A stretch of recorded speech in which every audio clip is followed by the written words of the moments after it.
How to mark as read on WhatsApp.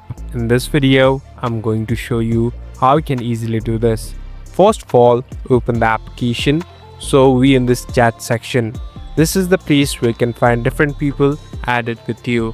Now, in order to mark as read, you can simply tap and hold on to the person whom you want to do it.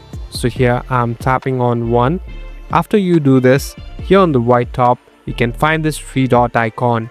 Simply tap on this three dot icon, and here there's a section of mark as read. So simply tap on it. So after you do this, the message has been seen. Now you can do this in other cases of different groups and where you don't want to see the message. Later, you're all set to go. Thank you for watching this video. I hope this video will help you.